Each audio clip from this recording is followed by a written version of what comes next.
Salut Olive. Salut Charlie.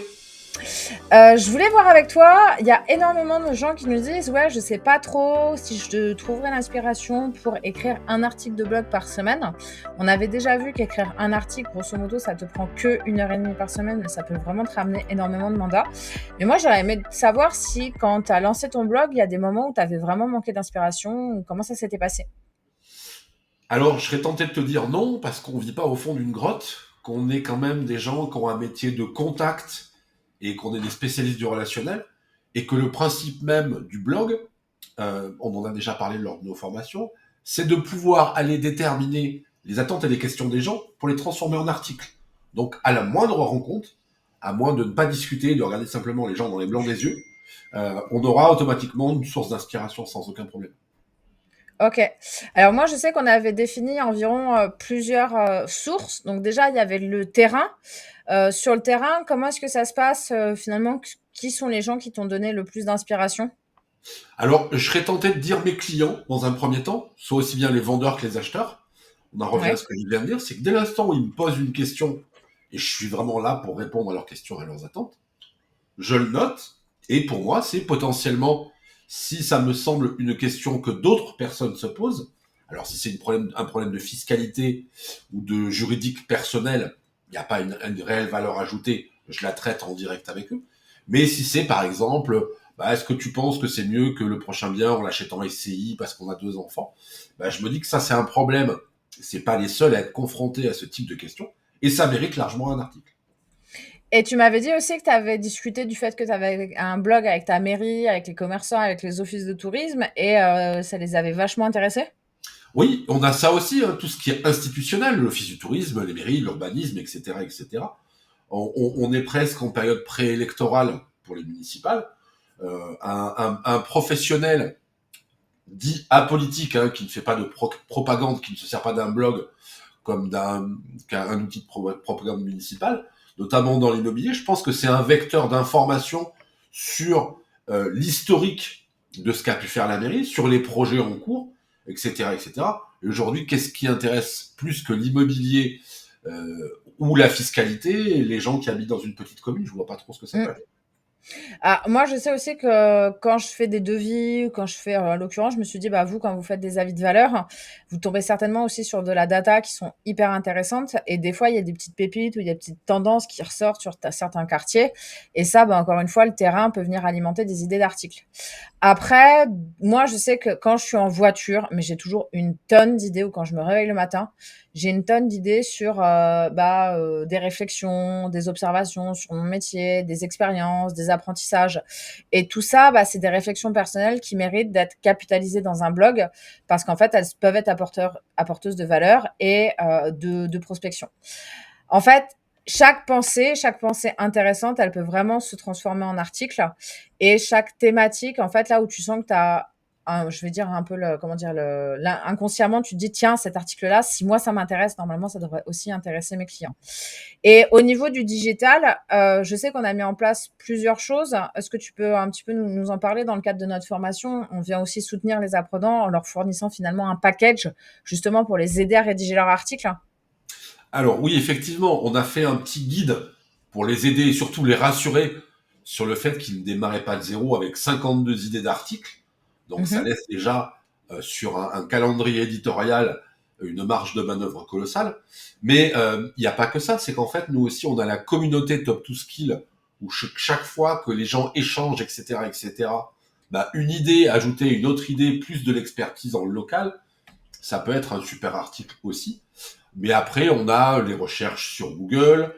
Il y a des choses de base comme le prix au mètre carré, les tendances des taux bancaires. Là, je sais que moi, j'ai échangé avec mon diagnostiqueur favori, qui a eu la Ouais. gentillesse de m'envoyer un document interne sur la nouvelle réglementation au 1er janvier sur les DPE. Il va y avoir une vraie incidence chez moi comme dans d'autres régions où ça mérite largement un article et un article de qualité, Qui va intéresser les lecteurs, ouais. bien C'est sûr. vrai qu'après, nous, dans la formation, on fournit tout un tas d'outils aussi pour voir qu'est-ce qui est tapé sur Google et ça donne énormément d'idées d'articles. Et comme tu le disais, en fait, le blog, en fait, ça devient une réponse directe aux recherches des internautes. Si la personne, elle te pose la question ou si elle la pose sur Google, tu peux être sûr qu'il y en a 100 autres derrière qui vont faire la même démarche et poser la même question. Et ce qui est sympa dans ce que tu disais, c'est qu'il y a tout l'aspect de la communauté Top to Skill. Donc, en fait, justement, pour rassurer vraiment nos apprenants, tous les vendredis, on fait un apéro digital, donc ce qu'on appelle les apéros digitaux, où on papote ensemble, vraiment en triadien, sur les sujets d'articles, les mises en page. Il y a des groupes WhatsApp aussi, des discussions où les IADiens, les apprenants partagent leurs articles pour avoir l'avis des autres.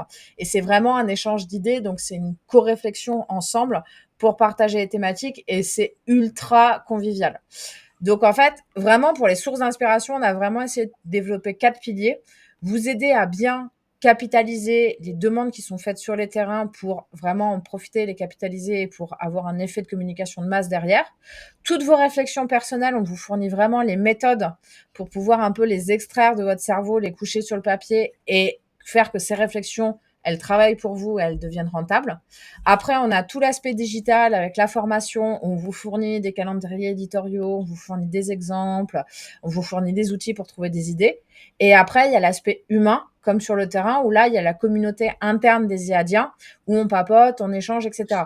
Donc, même moi, on a des apprenants qui ont trop d'idées et qui doivent justement prioriser leurs articles en sachant qu'on s'est fixé comme objectif qu'en 1 heure et demie par semaine, on a un article qui sort et qui est diffusé sur les réseaux sociaux.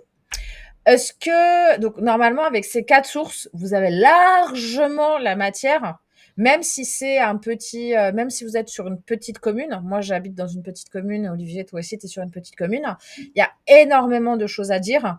Il y a énormément de sujets à traiter.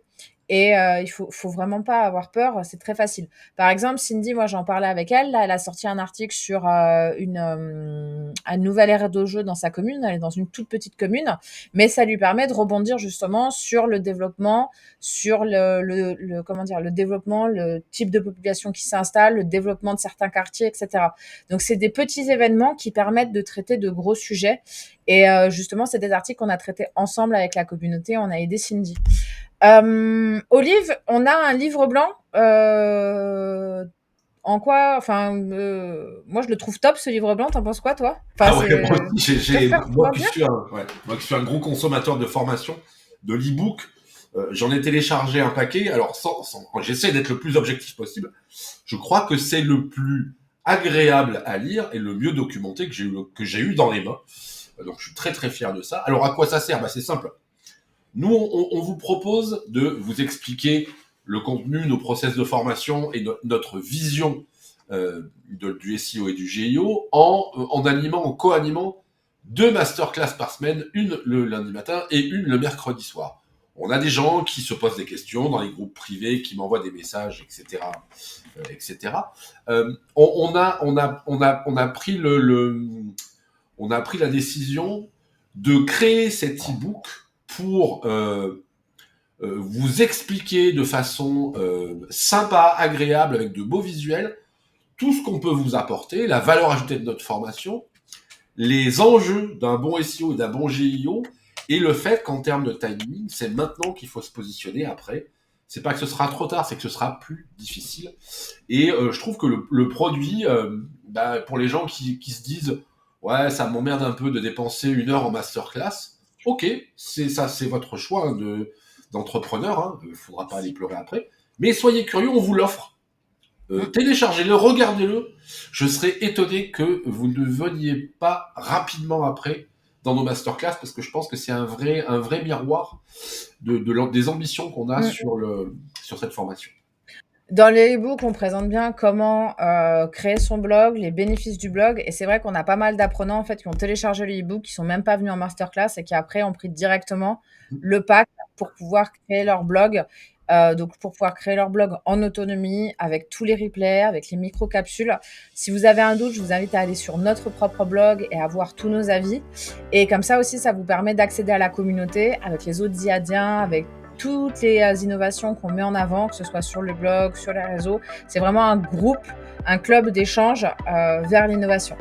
Voilà, à très bientôt. Bonne soirée!